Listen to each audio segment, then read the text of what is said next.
घर के आंगन में आज अजीब सा सन्नाटा पसरा था, जिसे बड़े बेटे अनुज की भर्राई हुई आवाज ने तोड़ा। अनुज अपने हाथ जोड़कर अपनी मां ललिता के सामने बेबस खड़ा था। घर के बाकी सदस्य भी वहां जमा थे। सबके चेहरों पर हैरानी और परेशानी सार दिख रही थी। माँ, ये आप क्या कह रही हो? इतनी सी बात के लिए आप दोनों बहुओं में राशन का बंटवारा क्यों कर रही हैं? छोड़िए ना माँ, लड़ाई तो हर घर में होती है। छोटे मोटे झगड़ों की वजह से घर के चूल्हे अलग करना शोभा नहीं देता। लेकिन ललिता का चेहरा पत्थर की तरह कठोर था। उन्होंने अपने बेटे अनुज की तरफ देखा तक नहीं। उनकी नजरें तो रसोई के उस सामान पर टिकी थीं, जिसे बांटने की तैयारी वो कर चुकी थीं। नहीं अनुज, अब यह सब मेरी बर्दाश्त के बाहर हो चुका है। अब तो बंटवारा होकर ही रहेगा। रोज रोज का तमाशा देखने से अच्छा है कि सब अपना अपना अलग कर लें। तभी वहां ललिता की बड़ी बहू अनामिका आई।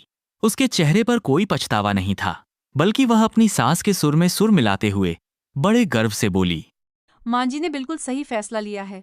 मैं माँ जी के साथ हूँ। जब साथ रहकर कदर नहीं होती तो अलग हो जाना ही बेहतर है। अब इन दोनों में बंटवारा तो होगा ही। रोज रोज की इस लड़ाई किचकिच से मैं भी परेशान हो चुकी हूँ। मेरी अनामिका बहू भी कितनी ज्यादा परेशान रहती है। इससे अच्छा बंटवारा करो और झंझट खत्म कर दो। अनामिका बहू, ये जो बड़े बड़े बोरों में ऊंचे दाम वाला आटा, बासमती चावल, शुद्ध तेल और महंगे मसाले हैं, ये सब तेरे हैं। और ये जो बोरियों में साधारण राशन रखा है मधु, ये सब तेरा है। अब अपना अपना राशन उठाओ और रसोई का एक एक हिस्सा पकड़ लो। घर के लोग स्तब्ध थे। आखिरकार ऐसा भी क्या हुआ था जो ललिता अपनी दोनों बहुओं में राशन का बंटवारा कर रही थी? और क्यों एक बहू को इतनी अच्छी क्वालिटी का ज्यादा राशन और दूसरी बहू को खराब क्वालिटी का थोड़ा सा राशन दे रही थी? आइए इसे गहराई से जानने के लिए कहानी के उन पन्नों को पलटते हैं जहां से यह कलह शुरू हुई थी। अनामिका की शादी भले एक मिडिल क्लास घर में हुई थी, लेकिन उसका मायका काफी अमीर था। वह अपने साथ दहेज में ढेर सारा सामान और ऐशो आराम की आदतें लेकर आई थी। सास ललिता भी हमेशा उसकी अमीरी की धौंस में रहती थी। एक दिन दोपहर के वक्त अनुज ऑफिस से घर आया तो डाइनिंग टेबल पर खाने की खुशबू महक रही थी। वाह अनामिका, क्या मशरूम की सब्जी बनाई है! तुम्हें पता है मुझे मशरूम बिल्कुल नहीं पसंद, लेकिन जब भी आप ये मसालेदार ग्रेवी वाली मशरूम बनाती हो ना, तो मन करता है कि बिना रोटी के ही इसे सारा खा जाऊं। स्वाद तो गजब का है। सब्जियों में जब तक ढेर सारे मसाले और तेल ना हो तब तक सब्जी में स्वाद कहाँ आता है। तुम्हें तो लौकी भी नहीं पसंद थी, लेकिन जब मैं बनाती हूँ तो कैसे उंगलियां चाट चाट कर खाते हो। वैसे अनुज, किचन का राशन खत्म होने को आया है। मैंने पूरी लिस्ट बनाकर तुम्हें व्हाट्सएप कर दी है, शाम को लेते आना। क्या? अभी तो 2 हफ्ते पहले ही मैं पूरा राशन लेकर आया था, फिर से खत्म हो गया? खाना तो हम 4 लोगों का ही बनता है, तो ये राशन इतनी जल्दी खत्म कैसे होता है? अनामिका, तेल और मसाले थोड़े कम डाला करो। ये सेहत के लिए भी ठीक नहीं है और जेब पर भी भारी पड़ता है। खाना भी तुम्हें मजेदार चाहिए और तेल मसाले भी ना हो, ऐसा भला हो सकता है क्या? माँ जी, अब आप ही समझाइए इन्हें। मैं इनके लिए मेहनत से खाना बनाऊं और ऊपर से मुझे ही बातें सुनने को मिले। बहू सही कह रही है अनुज। खाने में कंजूसी कैसी? चुपचाप से शाम को राशन ले आइयो, वरना सीधा बाहर जाकर ढाबे पर खाना खाना। ललिता का साथ पाकर अनामिका का मन और बढ़ गया। वह बेतहाशा तेल और मसालों का इस्तेमाल करती, जिससे खाना तो स्वाद बनता, लेकिन महीने का राशन 15 दिन में ही खत्म हो जाता। समय गुजरता गया और ललिता के छोटे बेटे रमन का रिश्ता तय हो गया। कुछ ही समय में रमन की शादी मधु नाम की एक सुलझी हुई लड़की से हो गई। आज मधु की उसके ससुराल में पहली रसोई की रस्म थी। परंपरा के अनुसार उसे कुछ मीठा और स्वादिष्ट खाना बनाना था।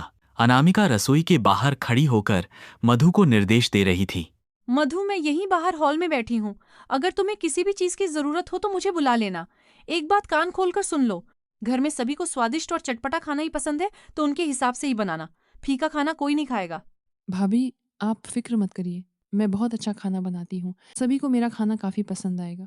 इतना कहकर मधु किचन में चली गई। उसने बहुत ही सलीके से काम शुरू किया। उसने मसालों का सही संतुलन रखा और तेल का उपयोग बहुत कम किया।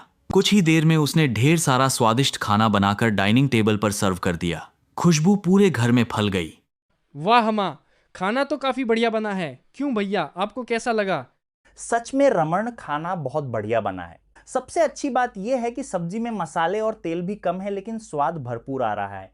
मधु, यही असल हुनर होता है। भर भर के तेल और मसाले में तो हर कोई अच्छा खाना बना सकता है, लेकिन कम तेल मसाले में जायका लाना अपने आप में ही एक कला है। देखा अनामिका भाभी, आप भी कुछ सीखो मधु से। कम तेल और मसाले में भी इतना उम्दा खाना बनाया जा सकता है। अरे तू खाना खा। अनामिका बहू के पीछे क्यों पड़ा है? और कौन सा राशन के पैसे तू अकेले देता है? रमन भी तो देता है। मेरी दोनों ही बहुएं काफी अच्छा खाना बनाती हैं। ऊपर से तो ललिता ने बात संभाल ली, लेकिन अपनी देवरानी की तारीफ होते देख अनामिका को अंदर ही अंदर बहुत बुरा लगने लगा। उसे लगा कि मधु उसकी जगह छीन रही है। अगले कुछ दिनों तक मधु ने ही रसोई संभाली। वह कम राशन में भी बेहतरीन खाना बनाती, जिसकी वजह से घर का खर्च भी कम होने लगा और सब उसकी तारीफ करते नहीं थकते थे। यह बात अनामिका को खटकने लगी। एक सुबह जब मधु किचन में जाने लगी तो अनामिका ने उसे रोक दिया। रुको मधु, ये तेल का डब्बा मुझे दो। आज से खाना मैं ही बनाऊंगी। क्यों दीदी? इतने दिनों से तो मैं खाना बना रही हूँ और सबको पसंद भी आ रहा है। आप आराम करिए ना। किसी को पसंद नहीं आ रहा तुम्हारे हाथ का खाना? ना तुम तेल डालती हो ना मसाले, बिल्कुल बेस्वाद खाना बनाती हो। मेरे तो गले से निवाला भी नहीं उतरता है। अब से इस रसोई पर मेरा हक होगा। तुम जाकर घर के दूसरे काम करो। दीदी, यह तो गलत बात है ना। जिस तरह आप इस घर की बहू हैं, ठीक उसी तरह मैं भी इस घर की बहू हूँ।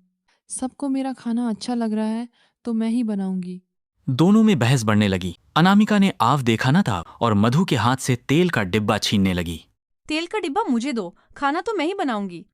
नहीं दीदी, छोड़िए इसे। दोनों एक दूसरे से तेल का डिब्बा खींचने लगी। छीना झपट्टी इतनी बढ़ गई कि अचानक डिब्बा हाथ से फिसल गया। 5 किलो तेल का डिब्बा सीधा फर्श पर गिरा और देखते ही देखते पूरी रसोई में तेल ही तेल फैल गया। उसी वक्त ललिता रसोई में दाखिल हुई। फर्श का नजारा देखकर उनके पैरों तले जमीन खिसक गई। अनामिका बहू, मधु, ये सब क्या है? तुम दोनों ने 5 किलो तेल का डिब्बा जमीन पर गिरा दिया। जानते हो आज के समय में तेल कितना महंगा है? माँ जी, भाभी तेल मसाले बहुत बर्बाद करती हैं। आपने देखा इससे राशन भी कितना जल्दी खत्म होता है और ये सेहत के लिए भी अच्छा नहीं है। मैं कम राशन में भी अच्छा खाना बनाती हूँ। बस करो तुम दोनों। छोटी बच्चियों की तरह चूहे बिल्ली की तरह लड़ रही हो। एक तो इतना बड़ा नुकसान कर दिया, ऊपर से तुम दोनों की कीचड़ पिचड़। ललिता जानती थी कि गलती अनामिका की है, लेकिन वो हमेशा की तरह अपनी अमीर बहू का ही पक्ष लेती थी, क्योंकि उसे डर था कि कहीं अनामिका नाराज होकर अपने मायके न चली जाए। लेकिन दोनों बहुओं का झुग्गा अब हर बीतते दिन के साथ बढ़ता जा रहा था। एक दिन सुबह का नाश्ता बन रहा था। माँ जी, ये देखिए, मैंने आपके लिए गर्मा गर्म आलू मटर का परांठा बनाया है। खाकर बताइए कैसा बना है। अरे भाभी, आपके पराठे से तो कितना ज़्यादा बटर टपक रहा है। माँ जी, आप यह रहने दीजिए, यह आपकी सेहत बिगाड़ देगा। आप मेरा बनाया हुआ यह कम मक्खन वाला पराठा खाइए। दोनों बहुएं अपनी जिद पर अड़ी थीं। उन्होंने जबरदस्ती ललिता के मुंह के पास परांठा ले जाना शुरू किया।